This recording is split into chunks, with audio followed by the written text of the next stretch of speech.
Madame, Monsieur, bonsoir. Bienvenue une nouvelle fois sur Innov Télévision. Bienvenue aussi dans votre rendez-vous de chaque week-end, samedi sport.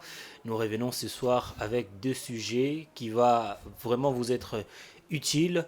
La nomination du nouveau ministre de sport, quelqu'un de plus expérimenté, un homme des médias, un homme qui vient de notre camp, les camps de personnes qui critiquent. François Kaboulo, Moana Kaboulo est le nouveau ministre de Sport. On va parler de lui, de sa carrière et de ce qu'il pourra faire dans ces secteurs, en tout cas au niveau du gouvernement central dirigé par le Premier ministre Sama Lukonde. On va également parler de la double confrontation de la RDC face à la Mauritanie.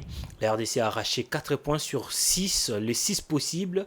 Une bonne opération, peut-être, qui va aider la République démocratique du Congo à se mettre sur le bon rail afin d'arracher la qualification à la prochaine édition de la Coupe d'Afrique des Nations. Et pour cela, deux invités. Daniel Laï qui revient ce soir. Bonsoir. Bonsoir à Joss Moukaya, bonsoir à celui dont je vais partager les plateaux aujourd'hui. Je vous laisse la première de les présenter. Et surtout, c'est un réel plaisir pour moi aussi de revenir encore aujourd'hui sur ces beaux plateaux d'Innov Télévision. Ça fait quand même beaucoup de temps qu'on a partagé le même plateau. Ah oui, surtout une avec première pour 2023. Ah oui, et surtout avec le Messie qui est devant moi. Le Messie que je vois, il est beau le Messie aujourd'hui comme d'habitude.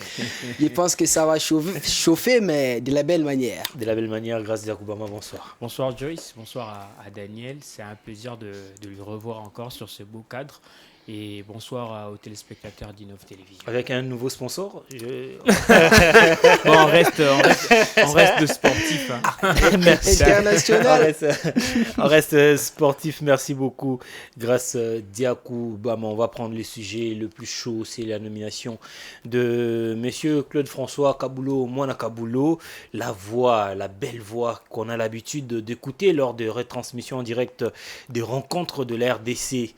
Principalement, Claude François Moana Kaboulo, qui est nommé ministre de Sport en remplacement de Serge Condé Chembo, qui est actuellement parti de ces secteurs. Grâce à Obama, on veut poser simplement cette question. Est-ce que Claude François Moana Kaboulo, après avoir observé, après avoir critiqué, pourra faire mieux que ses prédécesseurs?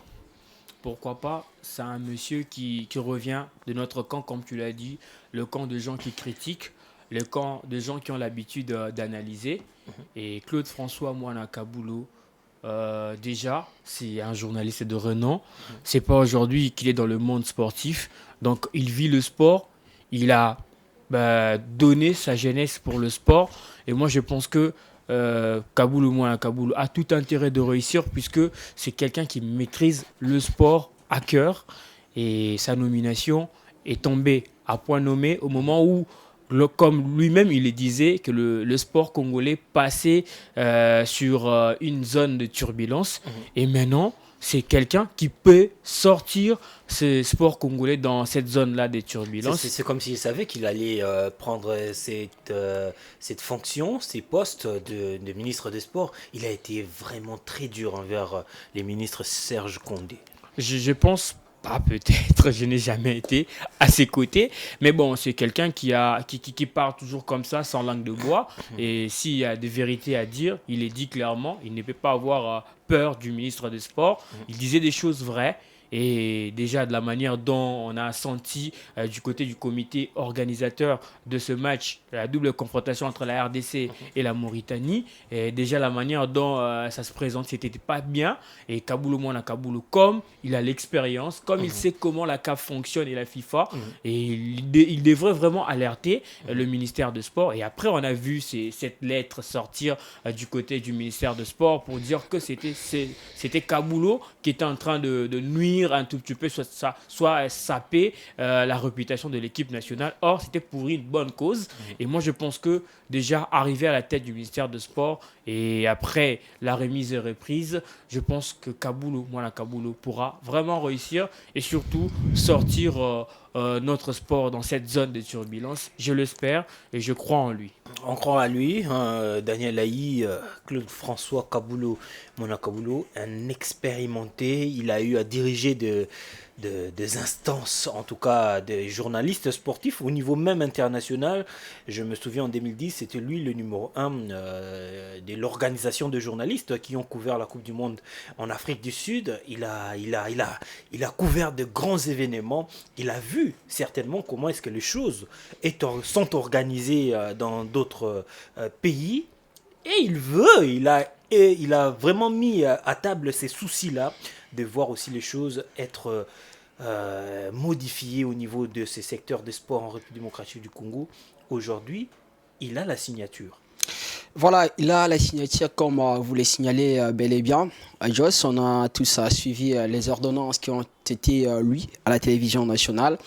On était très contents de ces choix, voulais-je dire, faits par les présidents de la République parce que, vous le savez, depuis un moment, les gens ont réclamé. Et laissez-moi signaler un peu un truc, puisque vous avez cité le président de la République. C'est le seul d'ailleurs qui nous a donné les personnes qu'on a voulu à ces postes. Amos Mbayo, un expérimenté, Serge Condé qui se connaissait.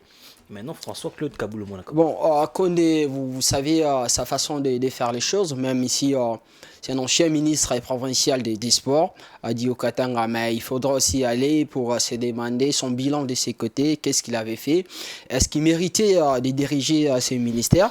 Mais cette fois-ci, pour être clair et dire la vérité, on a quand même une personne qui a de l'expérience. L'expérience seule ne suffit pas, il faut avoir aussi de l'expertise, c'est ce qui compte beaucoup. Je pense qu'il y en a de l'expertise parce qu'il a travaillé longtemps, bien longtemps dans ces domaines, les sports. À l'époque, on était encore de petits. François était là.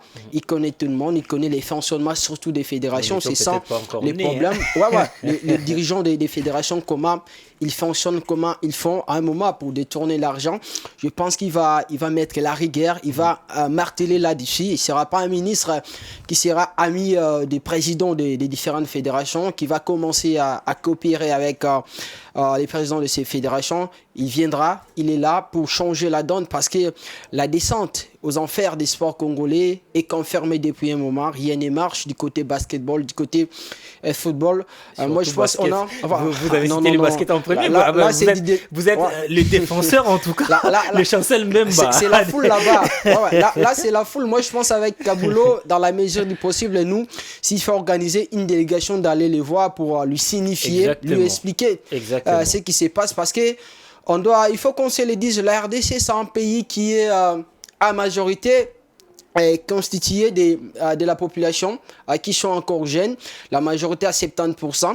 D'ailleurs, moi je dis toujours, pourquoi pas changer la donne au sein de ces ministères des sports, les faire venir un ministère d'État, très important, parce qu'il y a de l'avenir de la jeunesse là-bas. On a nos frères, nos sœurs qui sont là-bas, il faut mettre du sérieux. C'est pourquoi il y a un nouveau ministre qui est là. Tout doit changer dans la manière de faire les choses parce que nous sommes fatigués. Moi, je pense qu'on a essayé de retrouver un peu cette joie après des mois avec la victoire de la RDC contre la Mauritanie ici. On y reviendra. Ça fait longtemps. Oui, on va y revenir. Ça fait longtemps. Ça veut dire comme les choses commencent à devenir, j'ai l'impression comme si même les gens qui sont à la FECOFO aujourd'hui, ils ont essayé de comprendre qu'ils ont commis beaucoup de tirs petites, vous l'ai-je dit. Malheureusement pour eux, ils ont compris à la fin. Moi, je pense avec le nouveau ministre qui est là, il a notre soutien et surtout quand c'est quelqu'un, Grâce l'a dit, je l'ai dit, je l'ai répété, je le répète encore, c'est quelqu'un qui n'a pas droit à l'erreur. Si Kabulo échouait, ça sera la honte pour la presse parce que nous sommes là, nous critiquons en tout moment. La presse n'aura plus rien à dire. Les gens diront quoi? Allez, vous critiquez, maintenant on a donné l'effacement de ces ministères à quelqu'un qui est les vôtres, il ne peut pas jouer, c'est une obligation. C'est pourquoi on doit soutenir François-Claude Kabulo dans tout ce qu'il a fait. Il va faire au sein des ministères. Je pense que ça va marcher, ça va changer vraiment les choses. Ça va marcher, ça va changer, on l'espère vraiment. Merci, monsieur, pour votre argumentaire. Grâce Diakoubama. on aimerait bien voir les choses très bien évoluer. On a décrié en tout cas le sport. On a vu comment est-ce que les choses ont mal fonctionné. Avec l'équipe de basket qui est allée rester, passer la nuit à la Belle Étoile en Tunisie, si je ne me trompe pas, en Égypte, avec une équipe nationale de basketball qui a manqué de passeports, de visas, de billets d'avion pour voyager, avec une équipe d'âge qui a manqué de passeports ici, avec des efforts minimes à fournir pour permettre à ce que le sport en RDC soit boosté. On a vu comment est-ce que les autres dirigeants ont été beaucoup plus fainéants sur ces différentes questions. Avec Kaboulou Moula Kaboulou, qu'est-ce que vous aimeriez voir en premier comme action qui va booster en tout cas le reste de son mandat? Moi, je pense que la priorité de priorité, c'est le sport.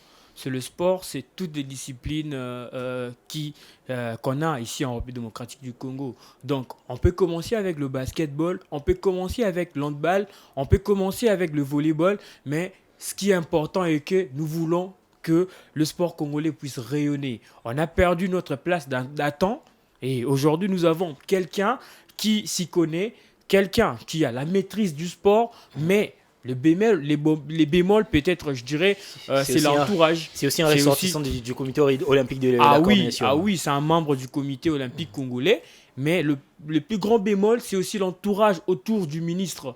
Moi, j'aimerais que le ministre puisse chercher des bonnes personnes, de personnes qui vont l'aider à accomplir sa mission, puisqu'il est là jusqu'après les élections, puisque nous sommes dans une année, une année électorale, et il à sera moins qu'il là, y ait encore à moins qu'il y ait encore remaniement, mais il sera là après les élections. Donc, il a aussi intérêt à faire bien les choses pour qu'il puisse, pourquoi pas, être reconduit. Moi, je crois en lui. Je crois en lui parce que c'est d'abord un journaliste sportif. Il connaît tout ce qui dérange le sport congolais.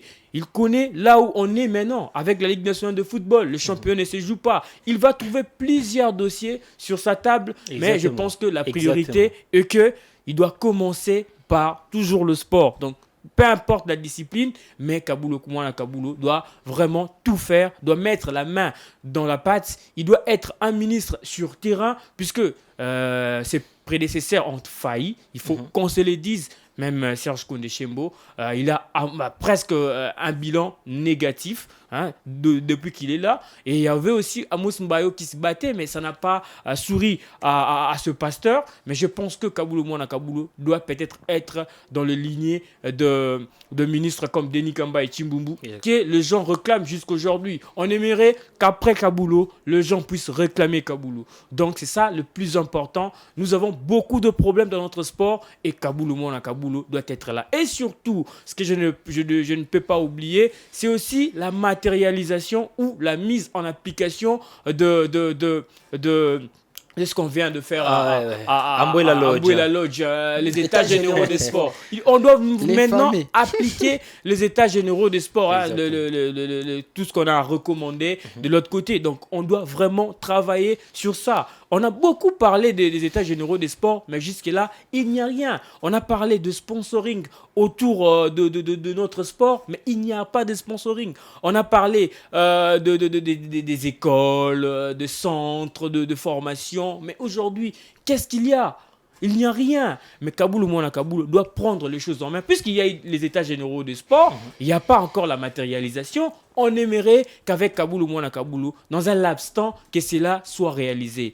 Et une fois qu'il va entrer dans le conseil de ministres, qu'il plaide au moins pour la matérialisation des états généraux des sports, des recommandations qui ont été assignées de l'autre côté pour que cela puisse se matérialiser. C'est ça le plus important et on espère que notre sport, le football c'est le miroir bien sûr, mais notre sport va retrouver sa place avec Kaboulou Mouna Kaboulou. D'autant plus que c'est quelqu'un qui vit le sport, c'est quelqu'un qui a passé toute sa jeunesse autour du sport, c'est quelqu'un qui respire le sport. Je pense que Kaboulou a plein droit de ne pas échouer. Quelqu'un qui a appris dans le métier. Il a été là pendant longtemps. Je dirais même que c'est un choix parfait des décideurs du pays. C'est qui ont en tout cas jeté leur dévolu sur cet expérimenté journaliste sportif, Claude François Kaboulou Mouna Kaboulou. on va dire Serge Koundé a échoué, oui, c'est évident. Mais qu'est-ce que Mona Kabulo doit faire pour qu'il évite aussi son échec? Premièrement, je vais requinquer avec ce que Grace disait. C'est très important, l'entourage. Pour vous dire, vous savez, il y a un dicton qui dit que dis-moi qui tu fréquentes, je te dirai vraiment qui tu es. C'est ce qui s'est passé avec Amos Mbayo, idem avec Condé, puisque ce sont des gens qui travaillaient avec les populistes, les impressionnistes, qui sont restés dans ce ministère il y a longtemps, bien longtemps, pour leurs bénéfices, qui, dans leur manière de faire les choses, ils n'ont pas aidé le ministre. Si il avait certainement des idées, comme il disait au début, quand il avait pris ce ministère, d'appliquer son projet. C'est ce que François doit faire très attention. Il doit choisir les gens qui doivent travailler avec lui pour faire quoi, pour apporter quoi dans ce ministère. Parce que moi, j'aimerais peut-être avoir dans ce ministère des conseillers, si dans la mesure du possible, avoir un conseiller pour chaque discipline. C'est très important. C'est très important parce que quand vous avez des conseillers qui maîtrisent les disciplines, en tout moment, ils vont commencer à beaucoup de charges à l'État. Bon, je dis dans la mesure du possible. Si ça ne va pas marcher, à chercher des gens qui ont la maîtrise. Si c'est la formule magique, ça va aussi coûter à l'État.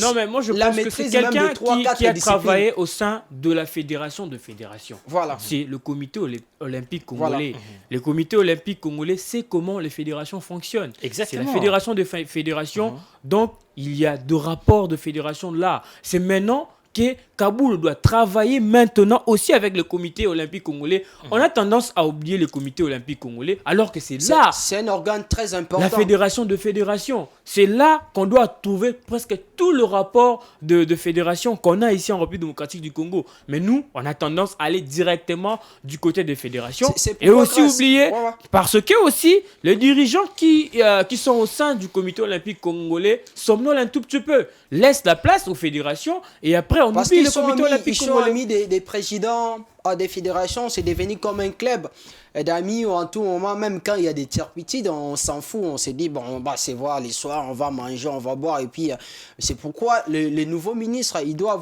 mettre la rigueur. Il doit mettre la rigueur, il ne doit pas être ami des présidents des fédérations parce que c'est eux les problèmes, les dirigeants. Je vois des gens ici en train de crier, le gouvernement n'a pas fait ceci, le gouvernement n'a pas fait cela. Même si le gouvernement vous donne l'argent, comment vous allez gérer ça? C'est un problème. C'est pourquoi le nouveau ministre, comme on dit toujours, la main qui donne, c'est la main qui dirige. Le gouvernement doit diriger la gestion de l'argent qui va commencer à sortir. L'autre fois, on a vu le ministre des Finances qui s'étonnait à un moment, vous demandez au gouvernement de sortir l'argent. Le gouvernement gagne quoi en retard? Alors, en retour plutôt. Alors que le gouvernement, si le gouvernement n'a pas même besoin de gagner l'argent, même les médailles, c'est très important. Voilà. C'est pourquoi il faut mettre la rigueur dans toutes ces fédérations. Il ne faut pas blaguer avec les présidents de ces fédérations dans la mesure du possible. Malheureusement, le ministère des Sports ne peut pas s'ingérer dans la gestion des fédérations. Oui, c'est tout à fait normal. Parce que les fédérations sont des associations sans but lucratif. Mais les patrons de ces fédérations, c'est le gouvernement. C'est le gouvernement qui donne son argent. Quand vous donnez votre argent, vous devez contrôler la gestion, l'utilisation de cet argent. C'est ce qui n'était pas fait avec Amos, non plus avec les populistes et Serge Koundé. Je pense que Kabulo doit requinquer, doit corriger ça, doit contrôler dans la mesure du possible. Comme disait le ministre des Finances, même les primes des joueurs, il faut bancariser ça. C'est très important. Ça doit nous faire éviter beaucoup de choses concernant les détournements. Les détournements. Parce que si vous cherchez des informations, on vous dira, par exemple, dans la fédération de basketball, on a toujours l'habitude de nous dire que le gouvernement ne donne rien. Mais en réalité, le gouvernement donne quelque chose. Est-ce que la prime qu'on remet aux joueurs, c'est la prime que l'État donne? Tout ça, il faut contrôler ça. Au moment où on peut nous dire, non, on est des fédérations, il ne faut pas s'ingérer. Bon, ok. Vous n'aimez pas l'ingérence du gouvernement, arrêtez aussi de demander l'argent du gouvernement. au moment où vous demandez l'argent du gouvernement, il faut accepter, être contrôlé. C'est très important. Nous ne sommes pas dans la jungle ici où on peut donner l'argent à grâce ou pas. C'est comme si c'était un braquage. Donnez-moi l'argent et puis ne me dites pas ce que je dois faire avec. La démocratie, ce n'est pas ça la démocratie. Ce n'est pas ça. D'autres questions très importantes que doit aborder le ministre, le nouveau, parce que tout le monde croit en lui. Le ministre Claude François Kaboulo, Mwana Kaboulo, notre ancien confrère, bien que c'est un aîné, bien sûr. C'est la question des championnats. Moi, je suis journaliste sportif, ça va faire 8 ans aujourd'hui. Mais je n'ai jamais... ah oui, exactement, Daniel. Je n'ai jamais entendu qu'il y a eu un championnat régulier de volleyball. En toi, personnellement, je n'ai jamais entendu. Là-bas aussi, le basketball, je connais seulement la Librobakine et la Coupe du Congo. Voilà. Normalement, il devrait y avoir un championnat. Un championnat.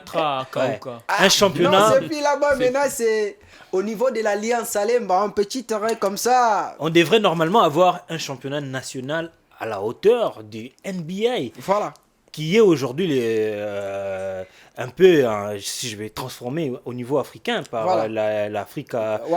Les académies, il y a des académies ici partout. C'est ça. Et je n'ai jamais vu un championnat. En tout cas, est-ce qu'il y avait cette volonté de mettre en place... Ça, je ne sais pas. On va revenir sur notre discipline de prédilection, le football, le championnat aujourd'hui. Mais posons-nous la question. Posons-nous la question aujourd'hui, puisqu'il est d'ailleurs le ministre des Sports aujourd'hui qui vient de la presse. Vous le savez très bien aujourd'hui, pour qu'un journaliste ait accès, même pour prendre les images. C'est un problème. Attendez, s'il vous plaît. À l'EPFKIN, c'est un problème. Les journalistes n'ont pas droit à l'image à l'EPFKIN. Les clubs doivent payer de l'argent, ce qui est normal. Ils doivent payer de l'argent malgré ces sont eux qui produisent le spectacle. Il y a beaucoup de désordre, si je peux dire comme ça. Le championnat national, vous l'avez épinglé au début de votre speech. Le championnat national, ça va faire 3 ans que ces championnats ne s'est jamais terminé. Donc, on va dire que la forme actuelle de nos athlètes, c'est aussi dû à ça. Si seulement nos championnats étaient réguliers, si seulement ces championnats subissaient une bonne impulsion, des bonnes impulsions, on aurait aujourd'hui la RDC dans le top 5 dans chaque discipline. Ouais, voilà, vous avez presque tout balayé. Mais moi, ce que je dirais dans la mandature de François Kaboulo, Mwana Kaboulo, je pense qu'il faudrait faire un travail de fond. Un travail de fond aussi, c'est travailler en connivence avec le fédération. C'est-à-dire, le fédération doivent aussi amener, donc, c'est-à-dire le ministre de Sport doit imposer aux fédérations de l'amener de projets au niveau du ministère. Parce que le gouvernement congolais ne doit pas financer n'importe qui à n'importe quel moment, à n'importe quelle situation. Exactement. On doit financer 2 projets. Si la FECOFA nous amène un projet sur le relancement du centre Kouraram-Pova pour l'encadrement de jeunes footballeurs, c'est par là que l'État doit financer. Si peut-être la Liprobaki ou soit la fédération de basketball doit créer un centre. La fédération reçoit beaucoup d'argent pour ces centres. Non, c'est pas un problème. Au niveau de la FIFA, au niveau national, au niveau de la FIFA, là c'est une autre chose. On parle de l'ingérence. Allez-y. On parle de l'ingérence, mais on n'exclut pas le contrôle de l'État. C'est-à-dire, l'État a droit à financer de projets. Nous aimerons que la fédération ramène de projets au niveau du ministère des Sports et en retour, le gouvernement devra aider la fédération à aller de l'avant. C'est comme ça que ça doit passer. Donc, on ne peut pas financer quelqu'un qui se réveille un bon matin et du coup il part au niveau du ministère et après il expose quelque chose où on ne comprend même pas du début jusqu'à la fin et après il aura l'argent pour organiser quoi que ce soit et au finish il n'y a rien pour l'État. L'État doit aussi gagner comme mon frère l'a dit. Récemment on était avec Méline, il avait épinglé un point très essentiel. Il a dit il y a peut-être de sacres, plutôt de victoires majeures et puis mineures. Donc, le Sénégal aujourd'hui, ce sont le fruit de victoires majeures, c'est-à-dire ce sont les équipes nationales qui priment en lieu et place de clubs. C'est pas aussi mauvais. Ça ne veut pas dire aussi qu'au Sénégal, il y a de l'organisation partout parce que le Sénégal sort aussi d'une crise où le championnat ne s'est pas joué pendant longtemps. il y a de l'organisation maintenant au niveau du Sénégal et on sent que le Sénégal colonise l'Afrique presque dans toutes les catégories. Exact. Et on aimerait aussi ici en RDC, pourquoi pas exploiter notre championnat national qui est notre point fort et après aller penser directement à la relève pour financer un programme venant de la fédération pour l'encadrement de jeunes. C'est comme ça que ça doit se passer. Mais on aimerait que Kaboulou Mouana Kaboulou soit rigoureux en ces termes, soit rigoureux sur ce point-là pour aider les fédérations aussi à être autonomes. C'est un ministre qu'on aimerait aussi réclamer, je l'ai dit ici, on aimerait réclamer un jour Kaboulou Mouana Kaboulou comme des ministres qui ont laissé leurs empreintes à la Je tête vous relance, de ces grâce ministères. Diakoubama. Une fois, on a suivi tous l'ancien président de la FECOFA, M. Constant-Marie Sélémani, sur une chaîne internationale, dire que le problème de notre pays, c'est parce qu'il n'y a pas une politique sportive. Bien sûr.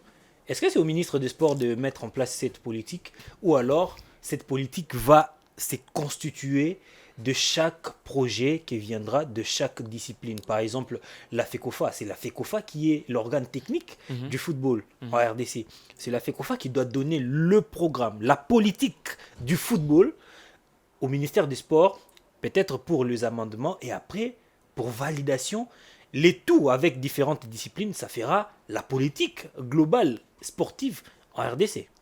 Le partenaire de fédération, c'est le ministère. Exact. Donc, la fédération doit travailler toujours en collaboration avec le ministère. S'il y a un projet, venir avec ces projets et les soumettre au niveau en du rapport ministère. avec Et après, la je politique pense sportive. que la définition de la politique sportive doit venir du ministère de Sport sur le plan national. Là, c'est normal. Mais après, il y a d'autres projets aussi qu'il faudrait accompagner. Là, on doit se mettre vraiment d'accord sur ce point parce que le ministre de Sport doit être aussi aidé par le fédération. Et aussi, le fédération en retour. Moi, j'ai un combat, c'est-à-dire, un jour, j'aimerais voir la Fédération congolaise de football association être autonome. Ne pas toujours attendre l'argent venant de la caisse de l'État congolais. Non. Un jour, aujourd'hui, comme le fait la Fédération française de football, donc il y a presque tout le prime de joueurs qui sont déjà déterminés par la fédération. Moi, je trouve par exemple Ce n'est pas inconcevable, Grâce, je trouve inconcevable que la team média office de la FECOFA ait un sponsor, mais la FECOFA elle-même n'a pas de sponsor. C'est inconcevable. Voilà, donc c'est tout ça. C'est tout ça. C'est-à-dire, la politique sportive doit venir du ministre, mais après, il y a des projets qu'il faudrait accompagner pour que notre sport puisse rayonner. On a beaucoup de choses à faire. Nous sommes vraiment en retard. Et avec Kaboulou Mouana Kaboulou, moi, je le dirais sans se voiler la face. C'est-à-dire, même 6 mois, on est patient pour attendre Kaboulou Mouana Kaboulou réussir à la tête de ces ministères. Merci beaucoup, grâce Diakoubama. Je vais vous prendre pour ces volets des infrastructures. C'est grâce à ces infrastructures que les championnats vont se dérouler dans les meilleures conditions. Vous êtes dans les secteurs de basket. On apprécie ce que vous faites déjà dans ces secteurs. Merci. On a foi, parce qu'on a senti la volonté et la détermination à pouvoir faire mieux les choses dans ces secteurs. Mais il faudra aussi qu'il y ait des infrastructures pour que le basketball, le football, le volleyball, c'est pratique dans les meilleures conditions. Je n'ai cité que ces trois disciplines, mais il y en a tant d'autres en République démocratique du Congo. Avec Kaboulou Mouana Kaboulou, est-ce que vous croyez qu'il y aura de projets en matière d'infrastructure pour booster en fait les disciplines sportives? Vous savez, la vérité qu'on ne doit pas mettre tout ou bien dans la tête de François-Claude Kaboulou. Chacun doit travailler avec la volonté, avec la sincérité. Aujourd'hui, même si on disait le gouvernement va donner, mais jusqu'à quand le gouvernement doit continuer à donner? Parce que la RDC, c'est un pays, vous le savez, on a beaucoup de problèmes. Au moment où, ici, par exemple, vous avez une équipe nationale de Bourse qui doit voyager, et puis on vous dit les soirs qu'il y a les rebelles au niveau de l'Est et qui saccagent les gens là-bas. Entre les deux, le choix est clair. Entre les voyages de l'équipe nationale, il faut comment débourser l'argent. Là, peut-être, on va dire à l'équipe nationale, il faut attendre parce qu'on doit d'abord envoyer l'argent là-bas. C'est pourquoi Grèce, quand il parlait, il a parler de l'autonomie des fédérations. Exactement. Et là, ça ne peut que venir à travers l'économie du sport. À travers l'économie du sport, Exactement. il faut exploiter les managements. C'est très important.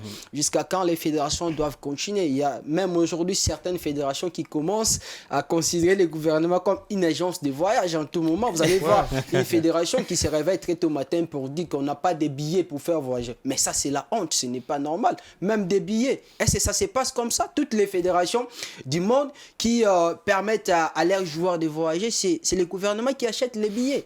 Bien sûr, le gouvernement peut intervenir en tout moment quand ça ne marche pas, mais ça ne doit pas devenir une habitude. Les dirigeants des fédérations sont devenus des inaptes aujourd'hui, des fainéants. Ils n'arrivent pas à travailler parce qu'ils savent que le gouvernement qui encourage les mal en tout moment. C'est pourquoi hier, à un moment, en faisant un débat vers Prince Bacha, je lui ai dit, tu sais, moi si je deviens ministre à un moment, je vais suspendre même la subvention des gouvernements au niveau des fédérations. Exactement. Je vous donne c'est rien. inconcevable. Ouais, je vous donne rien. Comme ça, si vous avez rien, laissez cette histoire des équipes nationales.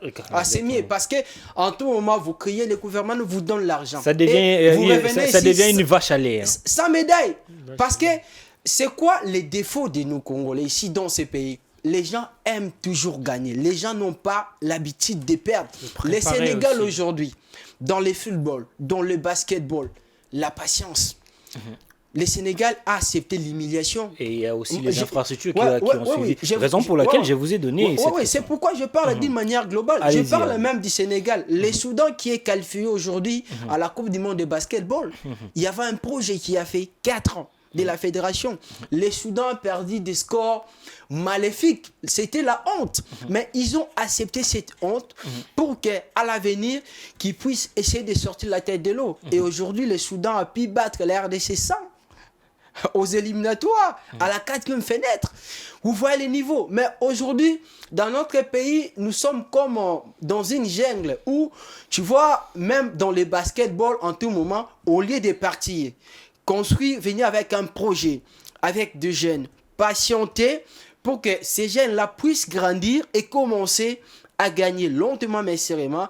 On vous appellera des gens expérimentés et vous allez dans une compétition comme ça avec leur expérience et puis ils perdent. Ça ne peut pas continuer comme ça. C'est pourquoi le nouveau ministre doit mettre la rigueur. Vous venez avec un projet, on vous pose la question, bon, messieurs, des gens des fédérations, vous participez dans cette compétition, vous allez aller avec quel objectif? Vous expliquez, vous dites, nous on part, on a ça, ça. On a tendance à tromper le gouvernement. Ouais, on a ça. Même, j'ai vu certains ordres de mission au niveau de ces ministères. Récemment, c'était avec la fédération de basketball, une équipe qui a fait que si c'est 4 jours au Cameroun, mais dans l'ordre des missions, on vous écrit, c'est une équipe qui fera 10 jours. Et c'est Condé qui a signé ça. Tout ça, ce sont des bêtises. Ça veut dire qu'il y avait des coopératives entre lui-même, le ministre qui était dedans, qui était amoureux de l'argent aussi. Et à un moment, il permettait de n'importe quoi. Ça doit cesser. Ça doit cesser parce que nous-mêmes, on se cause préjudice. On dit que le pays n'a pas de moyens. Mais quand vous, au lieu de demander 200 000 $, à cause de votre égoïsme, vous allez vous demander 400 000 $, vous partez avec l'argent et les autres, comment ils vont sortir? J'ai vu des gens ici entrer des condamnés, Bako a fait ceci, voilà encore une erreur. Une turpitude que les ministères ne devaient pas commettre parce que les ministères, on prétend que les ministères a des conseillers, a des services pour vérifier certaines choses. Comment vous pouvez sortir l'argent comme ça sans pourtant vérifier? C'est ça aussi le problème. C'est pourquoi il faut marteler, quels que soient les risques. D'ailleurs, j'en profite aussi pour féliciter tous les journalistes. J'ai vu des journalistes qui étaient injuriés ici, mélangés en tout moment, parce qu'ils étaient fatigués des comptes. Mais ils sont restés sereins. Ils sont restés déterminés pour mettre la pression jusqu'à ce que le message est passé. Le chef de l'État, il a changé la donne avec Kaboul. Je pense que c'est le moment peut-être de changer notre football, de donner la joie aux Congolais parce que les gens sont fatigués. Namboke comment lelo, ça va être mutu équipe nationale les obètes. Ah, na Hollanda score parce que à aucun temps match était mutaroku fan attention. Mutaroku fa bisoton tonda au là cette équipe nationale certainement ne gagnait pas.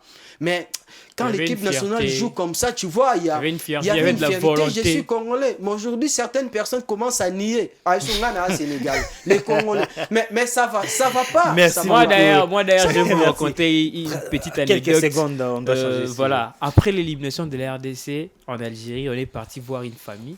Et voilà, ce sont les enfants de cette dame-là qui me posent la question. Donc, yo longo no bena Congo, ou yo no ka Algérie pour accompagner Léopard. Ah, aux à volonté. Hein. Pas pourquoi? Parce qu'on était éliminés avec 2 petits points. Donc, ils peuvent avoir raison. Voilà. Pourquoi accompagner une équipe comme ça alors qu'en réalité tu sais que cette équipe n'a rien à donner. N'a rien à donner, ne va pas réussir. Pardon, je voulais Quelques glisser secondes, quelque quelques chose concernant secondes les rapidement. infrastructures. C'est aussi un point très important. J'ai pitié quand je vois là où nos frères et sœurs jouent les championnats, par exemple, de la Ligue Pro Bakine. Allez, je vous dis, c'est désolant. J'ai pitié. Ça doit changer. Alors Le que plus ça, vite ça, possible. ça ne nous coûte rien. J'ai reçu ici des invités, des anciens basketteurs. D'ailleurs, c'était grâce à vous que j'avais réussi à les avoir ici, qui sont venus avec un projet de réhabilitation de quelques terrains. Mais c'était au ministère des Sports qu'ils ont rencontré des crocs à jambes. Même des religieux dans ces pays, ce sont des gens en problème. Même des religieux. NAB a refusé à ces personnes d'attribuer, de donner un terrain à ces gens pour qu'ils puissent réhabiliter pour le bien de la jeunesse. Même Alors qu'il y avait même tout des sur religieux. place pour que ça... Mais qu'est-ce qui ne va pas dans ces pays? Non. Merci beaucoup, Daniel Laï. Merci, Grâce Diakouba. On va continuer avec notre émission. Mais j'ai un message en tant que compatriote, en tant que journaliste, en tant que jeune frère aussi du nouveau ministre, Monsieur François Kaboulo, Moana Kaboulo. Vous voyez, hein, l'État vous a fait confiance et les Congolais sont contents. Les noms que vous avez réussi à faire en tant que journaliste de la RTNC, en tant que commentateur, ces célèbres commentateurs de la RTNC, nous aimerions que ces noms puissent être racontés, en tout cas de la même façon, au moment où vous allez être ministre de Sport. Nous croyons en vous, nous croyons à vos capacités. Nous vous avons vu mettre beaucoup de soucis pour que le sport congolais puisse évoluer. Aujourd'hui, vous avez la baguette entre vos mains. Nous aimerions voir aussi les choses aller de mieux en mieux parce que nous croyons sincèrement à vous. Merci messieurs, nous allons prendre la double confrontation de la RDC face à la Mauritanie. La RDC qui a arraché 4 précieux points. D'abord après sa victoire, c'était le vendredi 24 mars dernier au stade TP Mazembe de la Pentecôte après une victoire de... Excusez-moi. TP Mazembe de Kamalondo, merci beaucoup. Excusez-moi, l'erreur est humaine. Les stades TP Mazembe de Kamalondo, le tout-puissant, plutôt la République démocratique du Congo, avait réussi à battre la Mauritanie par 3-1. Et le match retour s'était soldé sur la marque d'un but partout, malgré qu'il y a un choc. L'expulsion de Cédric Bakambu, qui ne participera peut-être plus aux 2 dernières rencontres de la RDC. Mais grâce à Obama, on avait quand même besoin de ces 2 victoires pour se relancer dans la compétition. Le Soudan nous a aidé aussi en battant le Gabon par 1-0. Ça fait en sorte que le groupe soit serré. 7-6-5-4. C'est comme cela que se présente le groupe. Les victorieux se qualifieront pour la prochaine édition de la Coupe d'Afrique des Nations. Voilà, c'était très important pour la RDC d'avoir d'abord 6 points possibles dans ce 2 matchs contre la Mauritanie. Mais chose qui n'a pas été faite, la RDC a pu quand même gagner 4 points en 2 matchs. C'est quand même quelque chose à saluer. Moi, je commence d'abord par saluer la volonté, l'abnégation et surtout les soucis, cette rage de vaincre de Léopard, malgré le 2 revers qu'ils ont connus au début de ces éliminatoires contre le Gabon ici à Kinshasa et après une autre défaite au niveau du Soudan. Mais ils ont quand même pris ce courage-là de revenir et de se battre pour au moins tenter d'arracher une probable qualification pour la Coupe d'Afrique des Nations qui se jouera en Côte d'Ivoire. On a tous suivi les 2 rencontres et déjà ici à domicile avec une nouvelle génération, si je peux me permettre de le dire ainsi. Hein, on a quelques anciens cadres, mais avec de nouveaux joueurs, avec un nouveau sélectionneur qui entre dans une compétition, je dirais, officielle, dans de rencontres officielles, après avoir joué les 2 matchs amicaux du côté du Maroc. Maintenant, place aux choses sérieuses. C'était un peu compliqué de voir la RDC faire du beau football, mais ce qui était important, c'était le résultat. C'était d'abord de l'emporter face à la Mauritanie et après aller encore réussir un match héroïque du côté de Nouakchott pour enfin se reposer et après revenir au mois de juin et septembre pour valider ces tickets qualificatifs. Mais bon, cela n'a pas été fait puisque la RDC n'a que 4 points. Mais moi, je pense que la RDC, le joueur qui font partie de cette équipe nationale ont cette volonté-là de jouer cette Coupe d'Afrique de Nations. Mais il nous faut encore sortir 2 matchs héroïques, si je peux me permettre de le dire ainsi, contre le Gabon. Pourquoi pas prendre la revanche face aux Panthères, chez eux à Franceville, et aussi revenir... C'est possible. Ouais, c'est possible. Moi, j'ai regardé le match que le Gabon a livré contre le Soudan. Je pense que le Gabon était quasi inexistant. Les matchs allaient ou retour? Retour contre le Soudan. C'était au Soudan. Bien sûr. Mais fallait aussi regarder... c'est le leader du groupe. Hein. Bien sûr, il fallait regarder le match aller à Franceville, là où ils vont recevoir les Léopards. Voilà. Mais peu importe, mais moi j'ai quand même eu à analyser ce match retour. J'ai vu qu'il y a quoi à valoir hein, par rapport aux joueurs que nous avons, mais aussi le bémol, bon, nous avons une nouvelle sélection, il faut qu'on puisse le reconnaître, mais Sébastien Desabre doit faire un travail de fond. Nous devons avoir une identité de jeu claire qui va permettre à notre sélection d'aller de l'avant. Certes, il y a un projet à long terme avec cet entraîneur. Échouer pour la CAN en Côte d'Ivoire, ça peut arriver, mais on doit garder notre entraîneur pour aller le plus loin possible avec lui. Aujourd'hui, tout le monde est derrière la France, mais il y a Didier Deschamps qui a fait 11 ans à la tête de cette sélection. Exactement. Il y a Aliou Cissé qui a remporté la Coupe d'Afrique des Nations avec le Sénégal. Il est déjà dans plus de 5 ans qu'il est à la tête de cette sélection. Exactement. Et moi, personnellement, avec la vision, avec la volonté, avec tout ce que Sébastien Desabre et aussi sa marque sur le professionnalisme, on doit garder cet entraîneur pour qu'il puisse nous sortir une très très très bonne équipe nationale. Personnellement, je crois en lui et je crois en ses capacités, mais c'est question de temps. On doit vraiment laisser le temps à l'entraîneur de faire une très bonne équipe nationale. Laisser l'entraîneur de faire une très bonne équipe de la RDC. La RDC a arraché quand même 4 points. On peut beau dire, le jeu n'était pas à la hauteur. C'est une nouvelle équipe, comme vient de le dire Graziano Obama, mais c'était quand même une opération commando qui a permis à la RDC de se mettre sur le bon rail pour arracher une qualification. Ouais, bien sûr, moi je vis, les gens sont très ambitieux dans ce pays. Je vis les journalistes et les gens critiquer, surtout pour le match retour, la prestation du joueur, les changements tardifs, tout ça. Mais moi je ne suis pas du tout rigoureux envers cet entraîneur avec les joueurs parce que pour moi, même si aujourd'hui on n'arrivait pas à se qualifier à la CAN Côte d'Ivoire, ce n'est que normal, ça ne sera pas une certitude pour cette équipe parce qu'il faut qu'on se le dise, notre réalité, on ne doit pas cacher notre réalité d'aujourd'hui. On n'a pas les championnats. Avant d'aller au niveau extérieur, il faut d'abord commencer par l'intérieur. À l'intérieur, ça ne marche pas. Et cet entraîneur est venu les tenter de donner les meilleurs de lui-même pour élever les niveaux de cette équipe. Moi, par contre, au match aller, par exemple, j'ai vu un plan de jeu. J'ai vu, ça fait longtemps où je ne voyais pas l'équipe de la RDC mettre les ballons à ras les sols. Il y avait, ça a bien marché, ça ne sautait pas les lignes parce que les ballons commençaient chez les gardiens, ça passait à la défense, au milieu du terrain jusqu'à l'attaque et ça payait. On a marqué ces 3 buts, ça fait longtemps. Match retour, il y a des choses qui s'est passées là-bas que chacun a apprécié de sa manière. Tout d'abord, la médiocrité de cet arbitre.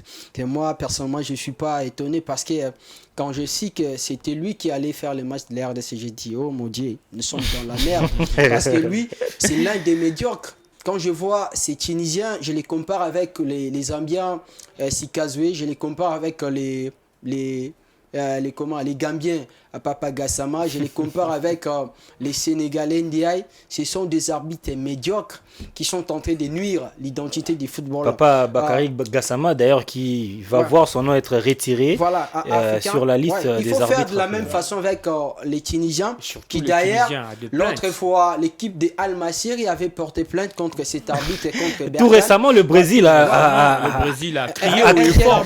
Il a sali l'image de l'Afrique. Quels sont les critères que la CAF se base pour sélectionner, pour envoyer les arbitres? Il faut voir tout ça, c'est très important. Vous jouez en pays de l'Afrique francophone, l'aider bien sûr de l'Afrique francophone, mais ça c'est un pays arabe quand même. Un arbitre qui vient d'un pays arabe pour venir arbitrer un match comme ça, surtout dans cette période des Ramadan, je vous dis, il y a des choses on n'entrait pas dans les histoires de Ramadan. À de respecter, ça pouvait que marcher de cette façon-là. Ça arrive, c'est l'Afrique, c'est pas la première fois, c'est depuis longtemps, mais il faut pas être rigoureux avec cette équipe, avec cet entraîneur. Ils sont en train de faire ce qu'ils sont en train de faire, ça a marché. À défaut de prendre les 6 points, on a pris les 4 points. On va voir au mois de juin ce que ça va donner. Si ça marchait, Dieu merci. Si ça marchait pas, on va aussi remercier l'Éternel et ça va nous permettre de devenir plus sérieux, de se préparer pour la prochaine Coupe d'Afrique des Nations. Pourquoi pas la prochaine Coupe du Monde. Diakouba Malher, RDC n'a plus droit à l'erreur. 2 victoires, ça suffit pour arracher la qualification et ces 2 opérations difficiles. Je dirais même des missions impossibles. Voilà, des missions impossibles, une opération commando pour les Léopards de la RDC. Je pense que tous les joueurs sont conscients de la réalité. Certes, on a cette volonté-là d'aller arracher ces tickets qualificatifs pour la CAN qui se jouera en Côte d'Ivoire. Mais n'oublions pas qu'on s'est donné du retard seul. Alors qu'on avait intérêt à capitaliser nos chances déjà de la première journée ici au pays.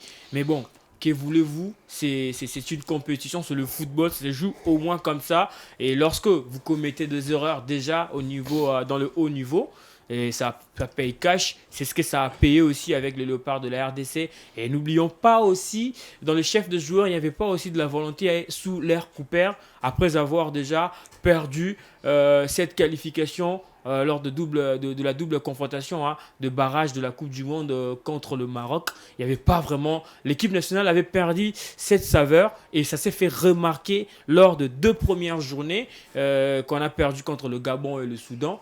Bon, on va se battre. Il faudrait vraiment se battre pour gagner d'abord le Gabon, prendre cette revanche-là contre le Gabon. Certes, la dernière victoire du Gabon, c'est plutôt la dernière confrontation entre la RDC et le Gabon en terre gabonaise. Ça a tourné à l'avantage de Panthère, mais il faudrait partir sur cette idée-là pour espérer gagner cette équipe. Puisque voilà, cette équipe sort aussi d'une défaite. Cette équipe et à quelques points de la qualification. Ça va peut-être se jouer aussi lors de cette rencontre. Dans ce match-là, ce sera un match de tous les enjeux. Donc un match de la survie pour la RDC, un match de la qualification pour le Gabon. Et l'équipe qui sera mentalement fort sur ce match-là va plutôt l'emporter. Puisque déjà, moi, l'équipe gabonaise, je crains pas cette équipe puisqu'il n'y a pas assez de stars. Il y a Doli Bouanga, déjà Saint-Etienne, qui est relégué en 2e division, qui pourra aussi être relégué en 3e division jusqu'à la fin de la saison. Et les joueurs évoluent maintenant aux États-Unis. Vous voyez, la Ligue 1 et la MLS, vous voyez vraiment ces décalages en termes du niveau du championnat. Donc je ne crains pas cette équipe qui n'a pas assez des vedettes, qui n'a pas assez des stars, mais c'est une équipe qui est quand même aussi solide. Il faut qu'on puisse le reconnaître. Mais tout partira de ce match-là et Sébastien de Sabre et ses hommes doivent être conscients. On va sortir un tout petit peu nos calculettes pour un tout petit peu prédire l'avenir, si seulement lors de la prochaine rencontre Mauritanie-Soudan, les deux sélections se séparaient sur un score nul et que la RDC battait les Gabons, la RDC n'aura besoin juste que d'un point pour se qualifier à la phase finale de la Coupe. Oui, exactement. Ouais. Ça sera ça. Puisque lorsque j'ai un message aussi à passer. Ouais, allez-y. J'aimerais pas que nous puissions trop rêver en ce qui concerne les éliminatoires de la CAN. On rêve déjà. On rêve. Cette sélection nous a fait déjà rêver. Oui, ouais. ça nous fait rêver, certes, mais tout peut arriver puisqu'on s'est donné du retard seul. Ouais. Je reviens encore On ne sur doit pas ce être point. rigoureux envers la sélection. On ne ouais. peut pas être rigoureux. Si cela arriverait, on doit accepter. Et si cela n'arrive pas, on doit aussi accepter et continuer avec cette sélection. On a parlé de projet. Sébastien a un projet avec l'équipe nationale de la RDC et on aimerait que cela puisse se matérialiser. Oui, c'est matérialisé. Ouais, Joe, s'il vous plaît. En quelques secondes, rapidement. Déjà, j'ai peut-être quelque chose à ajouter par rapport à ce qui s'était passé lors des matchs retour RDC Mauritanie. Vous savez, il y a toujours des principes à respecter. Par exemple, dans le système 4-4-D, que je pense que l'entraîneur avait beaucoup négligé parce que quand vous adoptez pour ce système, vous devez avoir des jardins neufs, un autre neuf pour la profondeur, un autre pour les balles. C'est là où l'air du nous a saveur manqué vraiment et pêché. ça nous a coûté cher prochainement parce que quand vous avez un Bakam ou 1 mètre plus ou moins 70, Qui n'est pas aussi bon dans les ballons aériens. Kaloulou, 1 Kaloulou, mètre 65, ça ne marche pas. Il faut voir prochainement avec d'autres détails, c'est très important. Mais pour l'impossible qui nous attend tous, je pense que c'est possible parce qu'il y a un dicton, moi j'aime toujours le dicton, parce que ça me permet d'encourager les gens d'une manière d'une autre. Il y a un dicton qui dit que face aux difficultés de la vie, à l'angoisse et au doute, rien n'est impossible à celle ou à celui qui croit en Dieu, à son pays et en lui-même, qui ose entreprendre et qui cultive la discipline personnelle et l'effort en groupe. Il y a la discipline personnelle au sein de cette équipe. Il y a aussi cet effort. Moi, je pense que tout est possible pour sortir la tête de l'eau. Merci beaucoup, monsieur Daniel Laï. On va conclure notre émission de ce soir avec une information. C'est celle du renouvellement de contrat de l'international congolais Oscar Maritou avec la formation de Kangzhou Mighty Lions. C'est l'unique Congolais qui évolue actuellement au sein de cette compétition, de ces championnats chinois, malgré que le club qui a vu ses joueurs être meilleur buteur en 2018 avec 22 buts, ces clubs aujourd'hui ne va plus exister faute de moyens, seulement parce qu'ils n'ont pas rempli les moyens, les conditions financières. L'équipe a été dissous. Ça, c'est dit sérieux. Le club s'appelle Shaanxi Shangan. On se rappelle le 22 buts de Oscar Maritou avec cette formation en 2018. On va vous laisser sur ces images de ces buts, le plus beau but d'ailleurs. Et on va se retrouver la semaine prochaine avec le même plaisir pour un nouveau numéro. D'ici là, portez-vous bien.